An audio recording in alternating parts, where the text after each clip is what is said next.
present.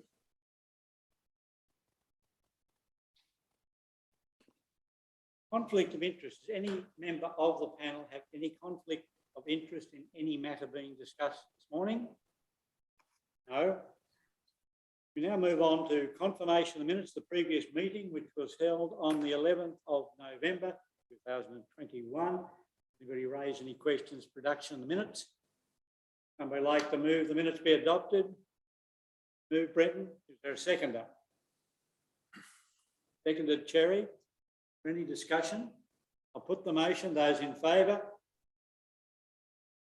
Those against? The minutes are adopted.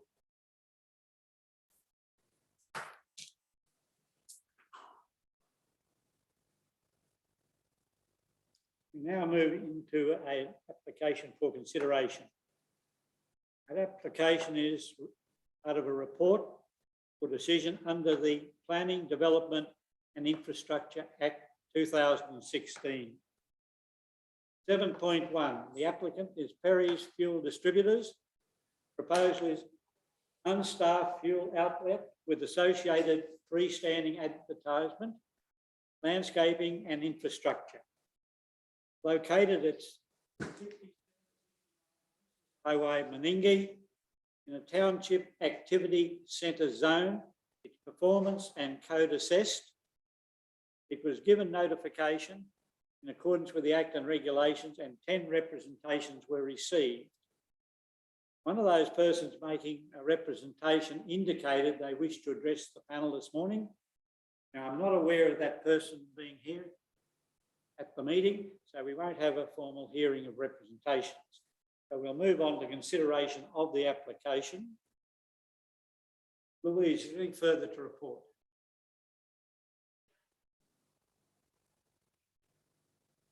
Panel members, do you have any comments or questions? Yes, Brenton. Thank you, Bruce. Members, just looking through this, I just have some concern about, it says something it only can take one B double at a time. Is that correct, Miles? Yeah, that's correct. So I just have concerns because there is a lot more heavy vehicles on the road, as we know, and parking issues. If you have another B double waiting for fuel, say, where's he going to park? Because there's sort of limited parking. Is that correct? They're going to change the parking around. I think considering, through the chair, considering the applicant is here online, we may sort of gather these questions. If we can't answer them, the applicant can answer. So, and that's one which I think the applicant could very well answer. Thank you. I'd refer that to Phil Hunnett, if you'd like to respond on behalf of the applicant. Yes, thank you for hearing me.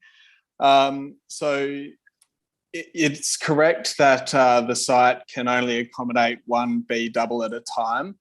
That doesn't preclude smaller vehicles from accessing. So it would really be a circumstance if there were two B doubles trying to access the site.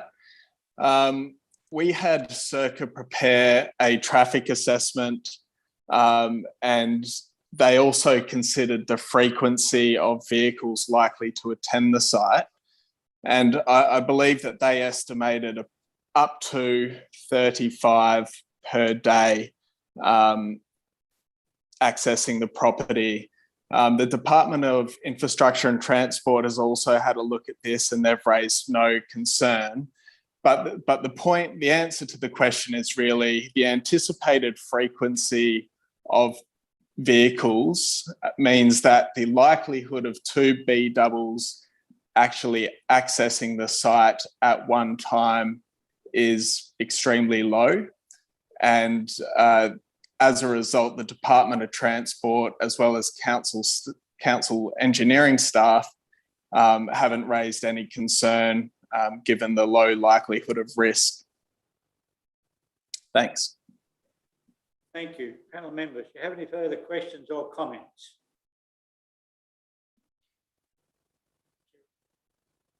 Sorry, Terry. Yes. Thank you.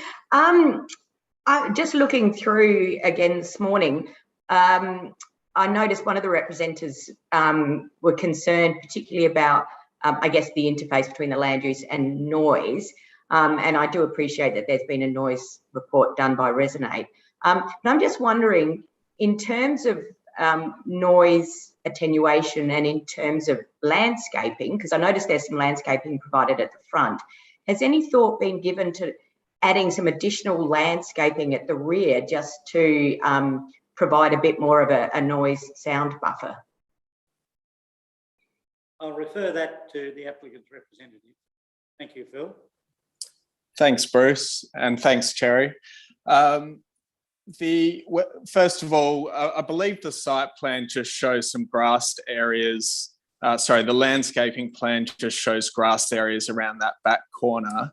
The applicant's certainly happy to provide more landscaping in that space if necessary. It was decided not to originally, simply because the rear boundary of the land doesn't actually abut a residential zone. And given that the acoustic report came back to say that sort of no treatments were required, it was just the applicant's preference to provide no landscaping along there. However, we're happy to if that's what's required to get this over the line. Yeah, no, thank you. Thank you. Thanks. If members wished, of course, it could be a reserved matter, the landscaping subject to satisfaction of council, but that's a matter that we'll consider. Yes, Cameron.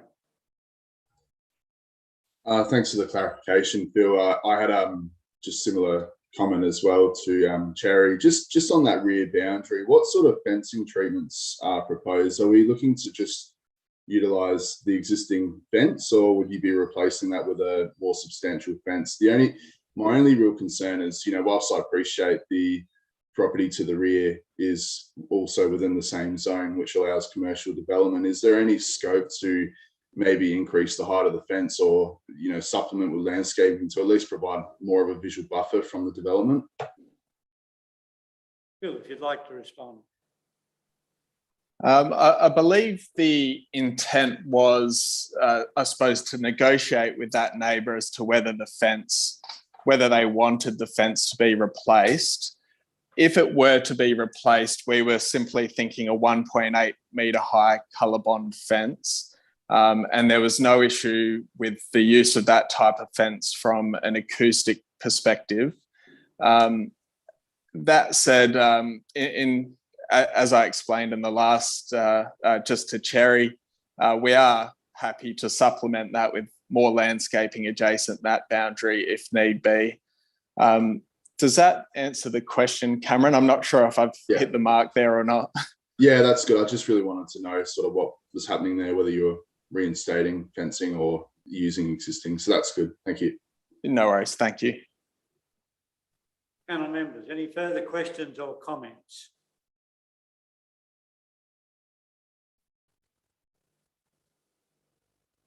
Yes, Andrew. Hi, Phil. Andrew Humby. Petrol filling stations are always interesting DAs when they come into an established area. There's always a level of, in most circumstances, they raise certain issues from adjoining neighbours and those within a sort of a residential context. The interesting element of this proposal is it doesn't include a shop or a retail component, which is quite unique for a petrol filling station this day and age, given that that is where generally there's a higher, the income source for these particular businesses is there's a high portion that comes through the retail component.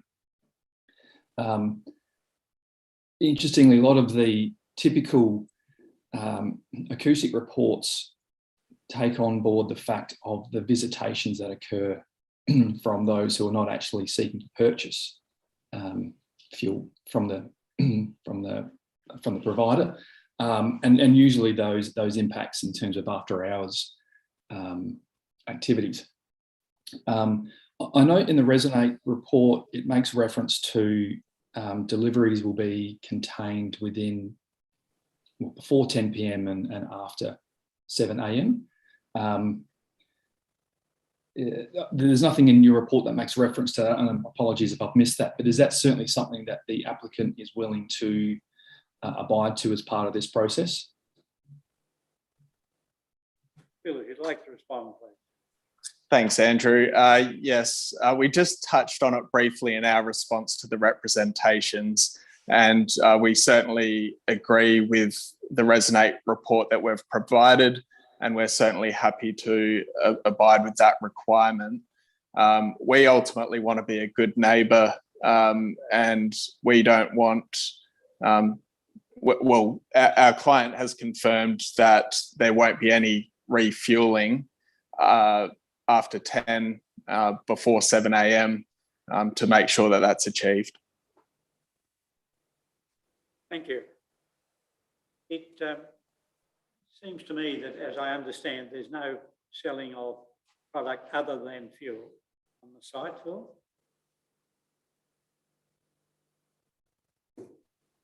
Yes, that's correct. It's simply a fuel component. No other goods available for sale. In addition to that, there's no toilets on site or anything like that either, that you would expect with a larger petrol station. Another reason, there's no reason for people to stop there once they're fueled. That's correct. So yeah, there's no reason for people to linger on site. They will simply refuel and move on. Thank you. Panel members, any further comment or questions? Chris, also we read about in the report, because it's unmanned or unstaffed, how can we be reassured that regular and appropriate upkeep of the surrounding garden and vegetation is kept in good order? Well, if you'd like to respond. Sure, thank you. So Perry's Fuel Distributors, they operate several of these facilities elsewhere throughout South Australia and even interstate as well. So they're not uncommon type facilities, and Perry's has good experience with them, and they make sure that all their properties are kept in good shape. They acknowledge it's a reflection of their business, so they will be visiting the site from time to time. I think at minimum, at least every couple of weeks, just to make sure that everything's in order, everything's clean and tidy. And I also believe that the tank itself is checked for servicing at least every 6 months as well. So site maintenance occurs at minimum every 2 weeks, and servicing of the actual structure as well also occurs at least every 6 months or on an as needs basis, if more frequently. So ultimately, the answer is that Perry's operate several of these. They're familiar with how it works and the work that's required with it, including the maintenance and upkeep of gardens and keeping their site tidy. Thank you. Panel members, yes, Brenton. I just wish to continue on what I've just raised, in that I asked the question because I believe the community would be pretty sensitive to, well, they're already sensitive to its location right in the middle of Menangi, and they would want it looking, spick and span, because that is a concern I've been hearing. Thank you. Thank you. Panel members, any further questions or comments?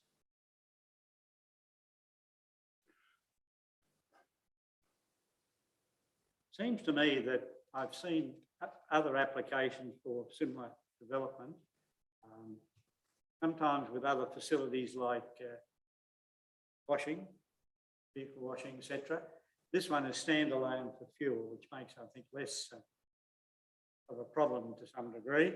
Also, you've got a situation where you've got zoning and a highway going through that area, and you've got residential interspersed amongst it. You've got that existing situation. Because I noticed further up, of course, there's already service station and other businesses. So that makes it quite difficult. I assume too that there's no intention by council or the government to divert that highway around Meningie. I assume that's the case. Certainly no talk of that at all. Unfortunately, people are in a situation where they just have to live if their house is on a main highway which runs through a town. Now, any further questions or comments? You do have a recommendation that's contained on pages 18 to 21, but you also have a matter which could be a reserved matter that Jerry's rose, and you might wish to discuss that as well. I'm in your hands how you now wish to proceed.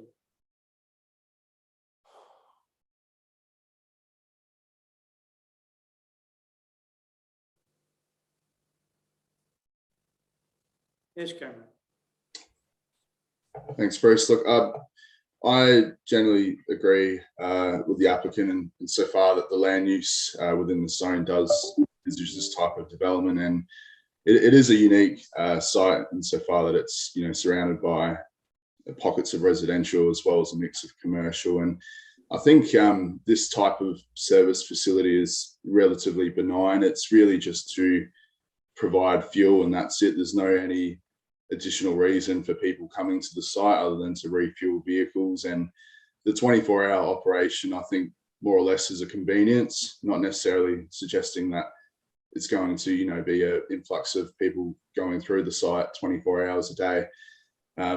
Yeah, so look, for those grounds, I'm comfortable with the application. However, I would like to see, as suggested, a reserved matter which does address an amended landscaping plan, which does include details of fencing, particularly for that rear boundary. So if we can see that come through, I'm happy to support the application. Just before I look for a seconder, I'll just clarify what the reserved matter is. Can you clarify that? Through the chair, I believe what we're looking at is either a reserved matter or a condition which states to the effect a provision of a detailed landscape plan to the satisfaction of council prior to commencement. Brenton, do you wish to move that as a reserved matter or a condition? Look, I think a reserved matter would be better in my view. That way council staff can at least review it before final approval. And I think it would be handy to just include details of fencing as well. Whilst I'm happy with 1.8 metre high fencing, I think it just needs to be considered in the plans. Through the chair, that was my intention, that landscape plan would include soft and hard features, fencing and plantings. And subject to the satisfaction of council. Correct. All right, thank you. I'm happy with that. Do I have a seconder? I certainly second the position raised by Cameron. Can I also add, just out of a question for council administration, the issue regarding the 24 hours and the restriction of deliveries to a certain time before 10 and after 7 a.m. Condition number 1 relates to the standard condition you find in all DAs relating to plans and documentation provided within the DA number. But curious in terms of the thoughts in terms of an additional condition to reference deliveries to be contained within those timeframes. Well, more to the point, exclude them from after 10 p.m. and before 7 a.m. just to clearly define for future uses that is an intention to minimise the external impacts on the broader locality. Sorry, that was condition number. Well, there is no. Well, the condition 1 is a standard condition, which just basically says DA to be undertaken in accordance with the plans. The question I have is there any opportunity for an additional condition that specifically references the need to restrict deliveries between 7 a.m. and 10 p.m? It may also be appropriate that I have seen in numerous other requirements of sometimes it may be appropriate to limit that on a Sunday afternoon or a Sunday evening to limit that sort of impact. But that's just sort of a secondary thought. Through the chair, I do think that's a good idea. Are we able, through the chair, to just ask the applicant if that would present any operational difficulties if we had a condition of approval that limited the delivery of fuel to the set hours as per the application? Phil, if you'd like to respond, please. Yeah, we've got no concerns about that. We've certainly agreed to that within our documentation, and the acoustic report certainly reflects that as well. So we're comfortable with a condition to that effect, simply that no fuel deliveries occur during the nighttime period, which qualifies as 10 p.m. to 7 a.m. Thank you. Thank you. Now, Cameron, do you wish to include that as part of the motion that you moved?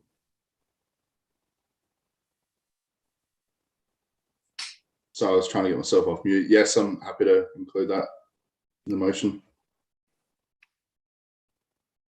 Is there a seconder? Jerry? Have a seconder. Any further discussion? Through the chairman, I've got one other minor query. The planning notes on page 20, planning note number 1 relates to any development should be substantially commenced within 12 months from the date of the DA.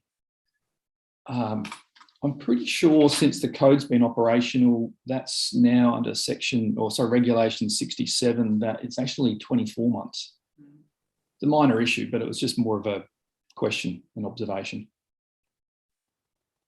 Correct, and we'll correct that. That's just a correction. Yes. No further discussion. I'll put the motion be approved subject to a number of conditions and notes. Those in favour? It is approved subject to those conditions and notes.